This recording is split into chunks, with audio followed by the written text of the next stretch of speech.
श्री शिवाय नमस्तुभ्यम। श्रावण मास महात्म्य 11वां अध्याय। रोटक तथा उदंबर व्रत का वर्णन। सनत कुमार बोले, हे देव, श्रावण मास के वारों में सभी व्रत को मैंने आपसे सुना, किंतु आपके वचनामृत का पान करके मेरी तृप्ति नहीं हो रही। हे प्रभु, श्रावण मास के समान अन्य कोई भी मास नहीं, ऐसा मुझे प्रतीत होता है। अंततः आप तिथियों का महात्म्य बताइए। ईश्वर बोले, हे सनत कुमार, मासों में कार्तिक मास श्रेष्ठ है, उससे भी श्रेष्ठ माघ कहा गया है। उस माघ में भी श्रेष्ठ बैसाख और उससे भी श्रेष्ठ मार्गशीर्ष, और जो श्री हरि के अत्यंत प्रिय है, विश्वरूप भगवान से उत्तम होने से यह चारों मास मुझे प्रिय हैं। किंतु 12 मासों में श्रावण मास तो साक्षात शिव का रूप है। हे सनत कुमार, श्रावण मास में सभी तिथियां व्रत युक्त हैं, फिर भी मैं उनमें प्रधान रूप से कुछ उत्तम तिथियों को आपको बता रहा हूँ।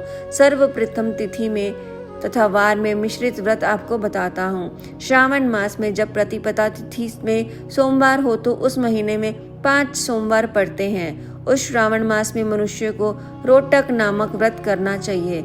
यह रोटक नामक व्रत 3.5 महीने का भी होता है। यह लक्ष्मी की वृद्धि करने वाला तथा सभी मनोरथों की सिद्धि करने वाला है।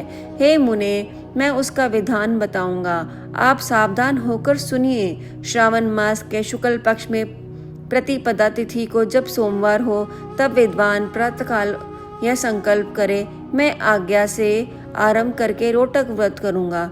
हे सुरेष्ठ, हे जगत गुरु, मुझ पर कृपा कीजिए। उसके बाद अखंडित बेल्व पत्रों, तुलसी दलों, नीलोत्पल कमल पुष्पों, कलाहर पुष्पों, चंपा तथा मालती के पुष्पों, गोविंद पुष्पों, आँख के पुष्पों, उस ऋतु तथा काल में होने वाले नाना विध अन्य सुंदर पुष्पों, धूप दीप नैवेद्य तथा नाना प्रकार के फलों से शूलधारी महादेव के प्रतिदिन पूजा करनी चाहिए। विशेष रूप से रोटकों को प्रधान नैवेद्य अर्पित करना चाहिए।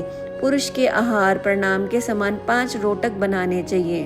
बुद्धिमान को चाहिए कि उनमें से 2 रोटक ब्राह्मणों को दे दे, 2 रोटक स्वयं भोजन में करे, 1 रोटक देवता को नैवेद्य के रूप में अर्पित करे। बुद्धिमान को चाहिए कि शेष पूजा करने के अंतर्गत अर्घ्य प्रदान करे। केला, नारियल, जंबीरी, नींबू, बीज पूरक खजूर, ककड़ी, दाख, नारंगी, बिजोरा, नींबू, अखरोट, अनार तथा अन्य और जो भी ऋतु में होने वाले फल हों, मैं स्वयं अर्घ्य दान में प्रशस्त हैं। उस अर्घ्य दान का फल सुनिए। 7 समुद्र सहित पृथ्वी का दान करके मनुष्य जो फल प्राप्त करता है, वही फल विधान पूर्वक इस व्रत को करके वह पा लेता है। विपुल धन की इच्छा रखने वालों को यह व्रत 5 वर्ष तक रखना चाहिए। इसके बाद रोटक नामक व्रत का उद्यापन करें।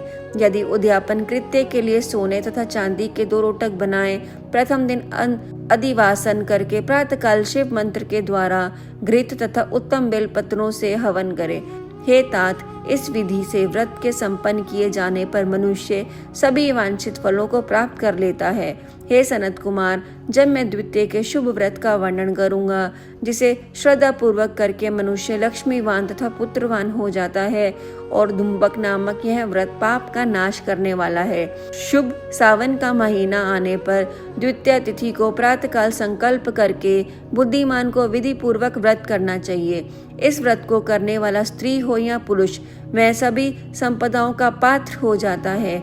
इस व्रत में प्रत्यक्ष गूलर के वृक्ष की पूजा करनी चाहिए, किंतु गूलर वृक्ष न मिलने पर दीवार पर वृक्ष का आकार बनाकर इनमें 4 मंत्रों से उसकी पूजा करनी चाहिए। ए उदुम्बर, आपको नमस्कार है। हे हिमपुष्प, आपको नमस्कार है।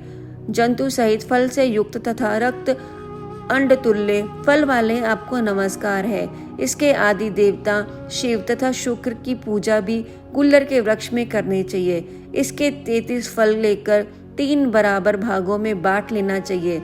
इसमें से 11 फल ब्राह्मण को प्रदान करे, 11 फल देवता को अर्पण करे और 11 फल वह स्वयं भोजन करे।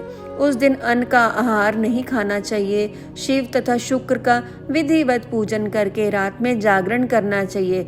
हे तात, इसी प्रकार 11 वर्ष तक व्रत अनुष्ठान करने के बाद व्रत की संपूर्णता के लिए उद्यापन करना चाहिए। स्वर्णमय फल, पुष्प तथा पात्र सहित एक गूलर का वृक्ष बनाएं और उसमें शिव तथा शुक्र की प्रतिमा का पूजन करें। उसके बाद प्रातःकाल होम करें। गूलर के शुभ कोमल तथा छोटे छोटे 108 फूलों से तथा गूलर की समिधाओं से तिल तथा घृत सहित होम करें। इस प्रकार होम कृत्य समाप्त करके आचार्य की पूजा करें। इसके बाद सामर्थ्य अनुसार 100 अन्यथा 10 ब्राह्मणों को ही भोजन कराएं। हे वत्स, इस प्रकार व्रत किए जाने पर जो फल होता है उसे सुनिए। जिस प्रकार यह गूलर का वृक्ष बहुत जतियों युक्त फलों वाला होता है, उसी प्रकार व्रत करता भी अनेक पुत्रों वाला होता है और उसके वंश की वृद्धि होती है। यह व्रत करने वाला स्वर्णमय पुष्पों से युक्त वृक्ष की भांति लक्ष्मीप्रद हो जाता है। हे सनत कुमार, आज तक मैंने किसी को भी यह व्रत नहीं बताया। गोपनीय से गोपनीय इस व्रत को मैंने आपके समक्ष कहा है। इसके विषय में संशय नहीं करना चाहिए और भक्ति पूर्वक इस व्रत का आचरण करना चाहिए। इसी प्रकार श्री स्कंद पुराण के अंतर्गत ईश्वर सनत कुमार संवाद में श्रावण मास महात्म्य में प्रतिपदरोटक व्रत द्वितीयोतुंबर व्रत कथन नामक 11वां अध्याय समाप्त हुआ। ओम नमः शिवाय।